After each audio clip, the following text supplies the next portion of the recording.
Hello everyone and welcome back to another Kerbal Space Program adventure, and in today's adventure we will be adventuring toward the adventurous horizons of low Kerbal orbit. Admittedly not the most exotic of destinations, but then again they say that it's more about the journey than the destination itself, and our journey to space should be an exciting one today, and that is because our mode of transportation is none other than a single stage to orbit craft, the first SSTO ever produced by this iteration of my Lowne Aerospace Space Agency. So this is a monumental achievement for us. You know, NASA's never done this, SpaceX has never done this. Guys, when are these amateurs ever gonna step it up and get on the level of Lowne Aerospace? Who knows? Maybe never. What we are building here, though, is something that those space agencies could theoretically build, because this is based on a real-life concept for a potential SSTO, and that is, of course, the Skylon. Maybe I've put it in the title, so it's kind of already been established, but I'm not sure what the title's going to be yet, so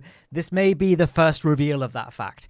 Now, it's not an exact replica. In fact, it does take a lot of artistic liberties in various areas, but the general shape of having a smooth single fuselage with stumpy wings and two kind of big, bulky engine blocks at the end of those wings, it's at least somewhat reminiscent of the Skylon design. And we can talk about that, you know, in the flight, but I'm going to continue introducing this video, I think, before I get too waylaid on some random tangent. The mission plan, which you can see me kind of constructing the bits for here, will consist of two goals. The first will be to deliver a large liquid fuel oxidizer and monopropellant tank to the gravity station we built last week, and this module will also increase the electric charge, SAS control, and overall crew capacity of that space station as well.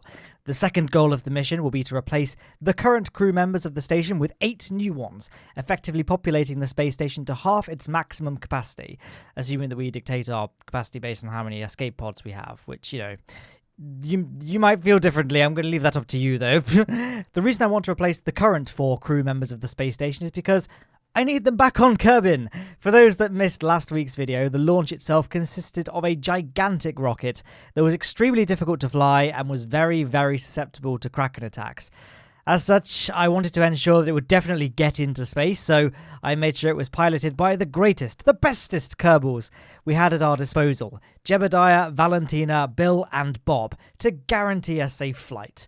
Obviously, I'd quite like them back for future missions, so now that the station is safely in orbit, we can go ahead and bring them back to the Space Center. So this craft needs to be able to transport not only the bit we're going to add onto the space station, the module we're going to add onto the space station, not bit, and also it needs to have a crew capacity for 4 Kerbals on top of that will, you know, stay with the SSTO when the rest of the payload gets detached.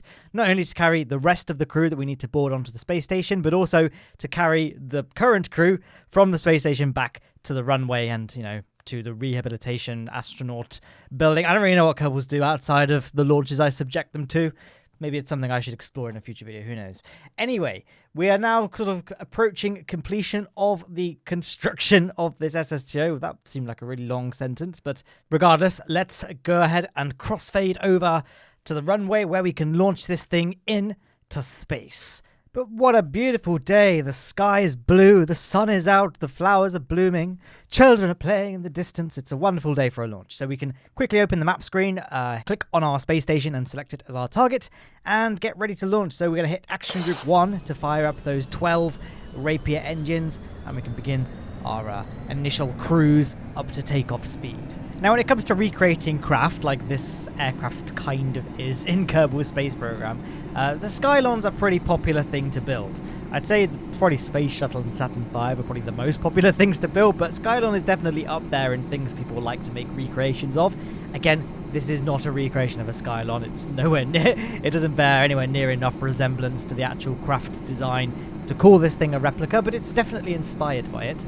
The reason why the Skylon is such a popular thing to build in Kerbal Space Program is because the Skylon's claim to fame is its engines, the reaction engine's Sabre engine.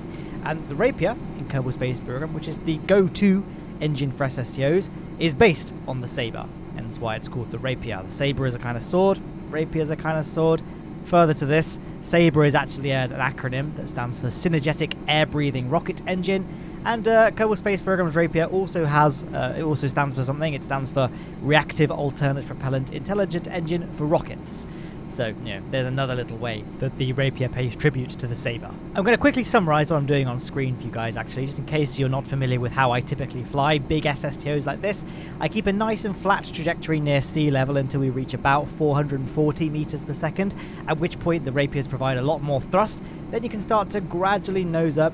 Typically, for this flight at least, I'm between 10 and 20 degrees, and we can pretty much hold this vector until we reach about 10 kilometers, at which point we're going to fly as close to prograde as possible and relatively flat to try and pick up as much speed as possible using the air breathing mode of the rapier engines. Because the rapier has two modes of firing, it has closed cycle and air breathing. Air breathing is far more efficient, but it requires air. Closed cycle mode means that they can function in a vacuum and when the atmosphere is just too tenuous to provide flight, but it's a lot more it consumes a lot more fuel and it requires oxidizer. So that's kind of the balance there. And that's what the Sabre and Rapier's things, the gimmick of them is.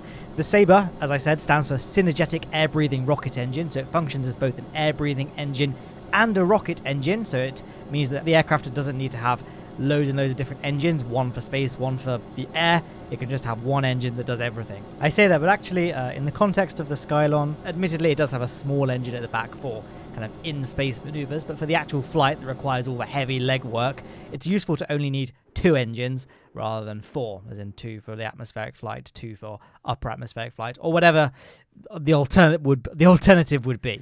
Another really key thing for the Sabre engine is the fact that it has a pre-cooler. And the pre-cooler sits just behind the inlet cone of the engine. Now, normally at very high speeds, the air coming in is too hot for the engine to withstand. So it's just useless to the craft. But the pre-cooler cools it down, as the name would suggest, and it allows the engine to use it and ultimately function at a much higher pressure ratio and higher functioning altitude and speed than, conventional aircraft can tolerate. And interestingly, in KSP, the Rapier has a similar thing. Obviously, it doesn't have any of the complex components that the Sabre has beyond just being an engine, but it too provides far more thrust to a much higher altitude than all the other jet engines. So for all those like liquid fuel only SSTO challenges, so you can only use either air-breathing engines and nuclear engines, the Rapier is still the best choice, even if you can't use it in closed cycle mode, because it will burn at a much higher altitude and at much higher speeds than the other jet engines in the game. The obvious trade-off in KSP is that it takes far more science to unlock, costs a lot more to equip, and it weighs more. Now, there is also another derivative of the Sabre engine called the Scimitar, which was also designed by Reaction Engines, and that would be used on the proposed A2 hypersonic passenger jet. It's kind of been colloquially named Son of Concorde, and that would allow that craft to fly very, very fast by utilizing a similar pre-cooling system to the Sabre. Obviously, Scimitar, as well, is the name of another blade.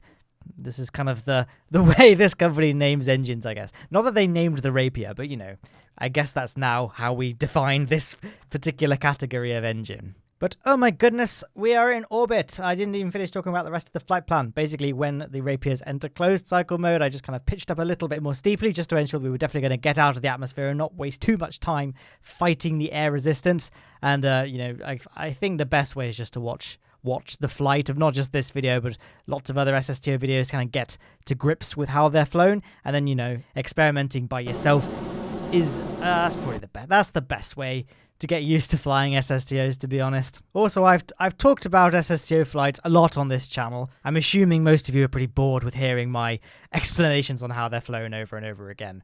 So we are rapidly approaching our gravity station. We've got a fairly close encounter, so we can time warp around until we get to that close encounter node, point retrograde relative to the target and kill off all of our speed, and get ready to initiate our docking. Now we're going to need to do 2 docks in this mission. We're going to first of all dock the new module to the station, and then we can dock the SSTO to the station as well. Now it might not seem like we would need to dock the SSTO to the station, but that would be a very useful thing to do. The reason for this is because the fuel tank that we're adding to the station has a monopropellant thrusters to guide it onto the station, which means it'll be, getting high off its own supply. It'll be using the very fuel reserves we need on it to, actually refuel ships that dock with this space station. But we have excess monopropellant inside the SSTO. So once the fuel tank and array is all docked, we can then dock the SSTO to the station and transfer some monopropellant from the SSTO into the fuel tank and restore its supply. However, as you'll see over the next few minutes, all of this was a little bit easier said than done. Kerbal Space Program's docking ports are very, very glitchy, and I was not having much success getting them to work. I kept on getting that horrible ricochet glitch where you try and get them to dock together and they just end up flinging themselves apart. So I would recommend liberal use of the quick save if you're trying to execute a similar style mission. I'll show you a few attempts for comedic value, and I'll show you where I loaded quick saves so you know just how difficult it was for me, and otherwise there would be lots of jarring cuts between where I reloaded quick saves after a failed attempt. So hopefully that'll be a little bit of light entertainment for you during this otherwise fairly monotonous process. So there's our module there. This is the first time you've seen it fully outside the womb of the cargo bay of our SSTO. Trying not to use too much monopropellant because I wasn't sure if we would have enough left in the SSTO to fully restore the fuel tank on here, but spoiler alert, we did, so it was fine. So I'm just going to get this nice and lined up, following very closely that target indicator on the nav ball. Oh, get that nice and well aligned, gently, and then we can start puffing them towards each other. Now, I can't do the Lowne easy way of docking, because so what I usually do is I will select the target ship as our target on the nav ball and then point towards it. I'll then switch to the other ship and do the same thing again, so target the docking port of the other vessel. Oh, there was a little quick load, by the way, and get that to automatically hold auto SAS, like the target indicator on the nav ball, and then gradually just move them towards each other, and they will hold alignment nice and gently and easily dock without any need for monopropellant or anything like that. Unfortunately, we can't do that here because we're docking to a static space station, so we can't really have that change its alignment relative to a target that's trying to dock with it. So we're going to have to do all of the alignment, all of the maneuvering with the target vessel itself. So we're going to have to do things properly for once, which is a real shame because I'm very lazy and I like to try and cut corners whenever possible. So hope you guys are grateful for this great inconvenience I've had to subject myself to. And in fact, it was a great inconvenience, as you're about to see. Well, as you already have seen, there was a little quick load there when the fuel tank got ricocheted away from the docking port. I thought usually it's the senior size docking ports that are difficult when it comes to that weird ricochet glitch, so should be much easier with the standard sized shielded docking ports here. But boy was I wrong, it took me absolutely ages. I'm not going to show all of the quick loads. There was probably about 10 attempts at docking these things together without them being thrown apart. I'm not going to show all of them. Maybe I'll make a little montage at some point and stick it on the second channel as like a sort of funny joke montage, but I think we'll leave it here. I don't really want to relive those memories particularly. But you're about to see kind of a rough summation of what happened. So first things first, we're going to get nice and close, kill off all of our speed relative to our target, and try and get into a roughly aligned position from a distance so that most of our maneuvering will just be going forwards. We don't have to worry about any lateral or vertical adjustment as we get closer. So I'm just trying to get things nice and steady. And then we're going to just gently start cruising towards it using the monopropellant thrusters. For those that aren't aware of how to use the monopropellant thrusters like I am here, you basically take your WASD layout and shift it towards the J, K, L, and I layout. So J, K, L, and I do all the lateral adjustments, and H and N do forwards and backwards. H is forwards, N is backwards. If your control point or anything is at an awkward angle, I'd recommend right-clicking the docking port and pressing Control from here to make it as easy as possible to accurately steer your ship. So here, you can see me here. I'm trying to adjust everything so that I only have to move forwards to dock. So first one, I'm getting the tilt right. Now I'm getting the vertical height aligned, and then eyeballing the rough horizontal orientation, and now we're going to start coasting towards that docking port really slowly. So 0.5 meters per second I think is a pretty safe speed. Things look pretty good. Oh, bit high. Maybe that was my fault just there. We're going to try and dock it up. Didn't work. We're going to reload. Let's try again.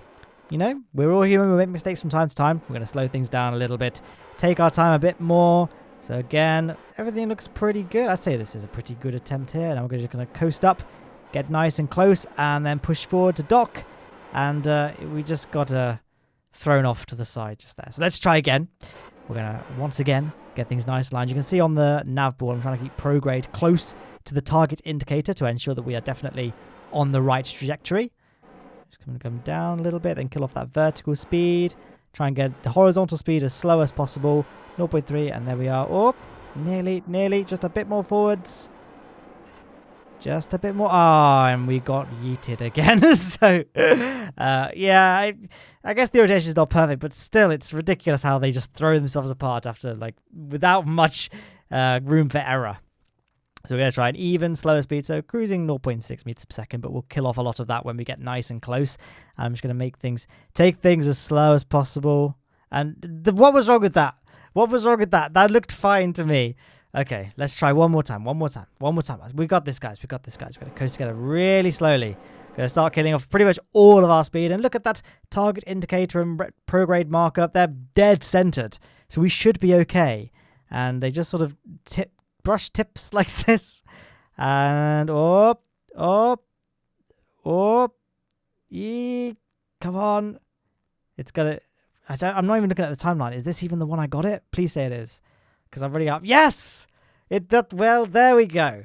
There's a nice cinematic overview of our ships all docked together, along with the fuel tank in its final position as well. Things are pretty good, and I could breathe out. I decided to do something fun and relax. Actually, no, first thing we're going to do is transfer the monopropellant into the tank attached to the space station so that it remains fully fueled once we've left.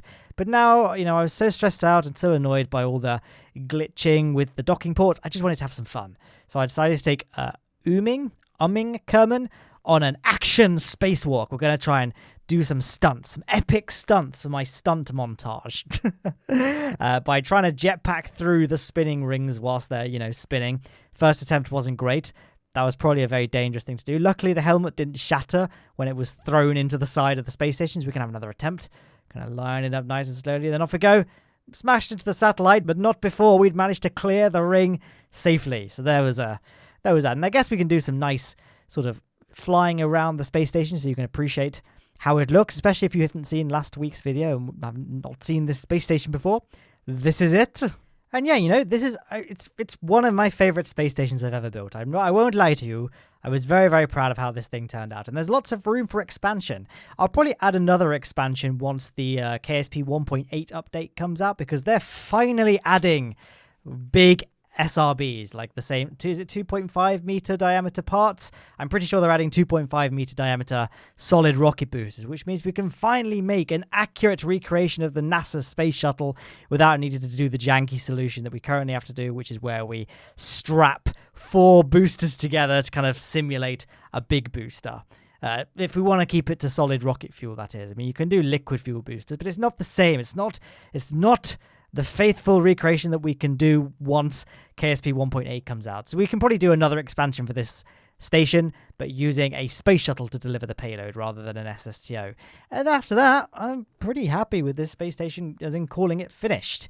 For now, I mean, we've got a whole empty solar system to go ahead and colonize. And I have said that we're going to reboot life on Lathe at some point, which will necessitate lots of deep space stations in the Joule system. Mostly around Lathe, pretty much exclusively around Lathe, actually, come to think of it. But this was my first real endeavor in trying to make a realistic gravity station, so it was more about testing the mathematics behind it and making sure it worked, which it didn't because of the limitations of KSP rotors. So now we've learned from those mistakes when it comes to building a really big, deep space station that must work perfectly. We know what to do to fix the things that went wrong. And if you want to know what I didn't like about this gravity station, I would recommend checking out last week's video. Yes, I'm promoting other pieces of content on my channel for once. Apparently, to get big on YouTube, you should be promoting your other videos and also telling people to like and subscribe and ring that bell. So guys, I need you to like and subscribe and ring that bell. I need you to. My family is dying. I only feed them based on how many likes I get on YouTube, and it's not enough. They've got scurvy, okay? I was trying to avoid it. If you guys put me under pressure, they got scurvy. So I'm gonna need those likes. What am I talking about? There's pretty much nothing to really discuss. I mean, I was just waiting for the Kerbals to get back on board the SSTO. What I could have done was right-click the module that they're on and click transfer crew, and then just quickly, instantly transport them into the crew module of the SSTO. But that would be a bit unrealistic because they'd be transferring through fuel tanks, small docking ports, and an empty cargo bay as well, so not that realistic. So I thought it'd be more betterer to do a jetpack. I keep calling it a jetpack, an EVA pack spacewalk to the SSTO's crew module. But there goes the SSTO. We are now done. We have our big 4 Kerbals back on board. We can depart and get ready to go back to the Kerbal Space Center. Now we have a lot of fuel left over. You know, we've got 400, just over 400 meters per second of liquid of delta V remaining, and that's obviously in a vacuum. Once we enter the atmosphere, we can use the air breathing mode of the rapiers. We'll have even more delta V again. But to prove a point, I wanted to show this thing getting back to the Kerbal Space Center without needing to do any atmospheric powered flight. We're just going to glide the whole way back down like the space shuttle. And this thing is actually surprisingly well balanced as well, because we have so many heavy engines at the back. I did say that this is not a complete tribute to the Skylon, but never really elaborated beyond that. Problem with recreating the Skylon perfectly is that first of all, the rapier engines are at the wrong kind of scale to create the same Skylon shape. If you're using the Mark III fuselage, you need to have a cluster of at least 4 rapiers to get the right diameter, which is those 2.5 meter pieces. And you know, the rapiers, they are a bit weedy, especially if you want to carry heavy payloads, which this thing was carrying. So I had to put a further 4 rapiers at the back. So it's kind of like a Skylon with 3 engines rather than a Skylon with 2 engines. But again, it's not really a Skylon, it's just inspired by it. So I don't even know why I mentioned this. Let's just focus on what's important, and that is the landing. Our Kerbals, you know, they're elated. Their home is there. They've been in space so long. Even though they've been to Elu at this point, which is a much longer space flight. But regardless, we're going to prepare to deploy the landing gear and turn on our brakes. And there's one thing actually I want to talk about with the landing gear, which is going to deploy in a second, I think. Anyway, if you have any experience at all in taking off and landing aircraft in this game, you'll know that they have a horrible tendency to slide about left and right when you're trying to, you know, pilot it in a straight line when you're on the ground. The reason for this is usually due to friction control. You basically right-click the front landing gear, set the friction control to manual and set it to 0, and that should stop that tendency for the craft to slide about left and right when it's on the ground.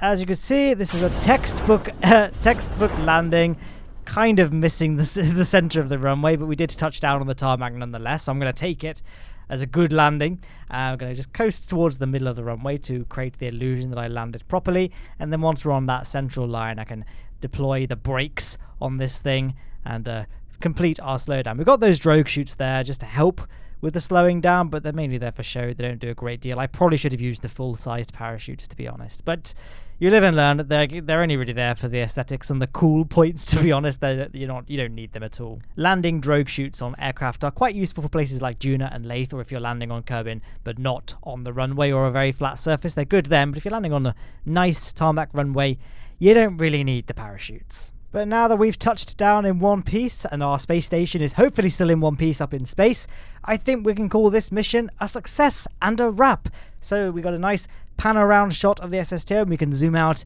and get ready to talk about the end screen. On the left hand side is a video chosen for you by YouTube's recommendation algorithm, and on the right hand side is just my most recent upload. There's also a link to subscribe and check out Patreon if you would like to, and in the description you'll find links to things like Instagram, Twitter and Discord, all that good stuff. Guys, thank you so much for watching this video. I hope you enjoyed it, and I hope you enjoy the rest of your week.